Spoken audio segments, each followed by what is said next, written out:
কাউকে এতটাও অবহেলা করো না যে সে নীরব হয়ে যায়।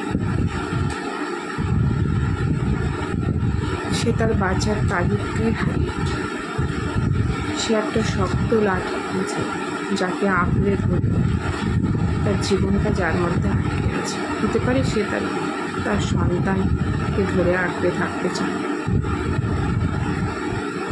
সেদিন যেই মানুষটাকে অবহেলা করেছিলেন এবং যে করেছিল, তখন সে হাজার আফসোস করলেও কিন্তু অবহেলিত মানুষটাকে আর ফিরিয়ে আনতে পারবে না। হাজার ভালোবাসা, সম্মান, শ্রদ্ধা দিয়েও ফিরিয়ে আনতে পারবে।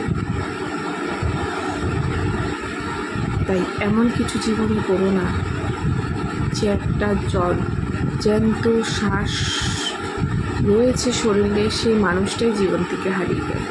সে কিন্তু মারা যায়নি, সে বেঁচে আছে, কিন্তু বেঁচে আছে না বেঁচে থাকার, যেটা হয়তো অনেকের কাছে খারাপ লাগে। সে নীরবই হয়ে যাবে। বেঁচে আছে অথচ সে নীরব হয়ে গেছে। তাকে হাজার হাসানোর চেষ্টা করলেও তার মুখ থেকে হাসি বেরোচ্ছে। তাকে হাজার কাঁদানোর চেষ্টা করলেও তার চোখ দিয়ে এক ফোঁটা জল পড়ছে। তাকে হাজার কথা বলানোর চেষ্টা করলেও তার মুখ থেকে কোনো কথা বেরোচ্ছে। তাই একটা মানুষের মধ্যে প্রাণ যতক্ষণ আছে, তাকে কিছু না হয়, তাকে সম্মান ভালোবাসা করতে না পারে,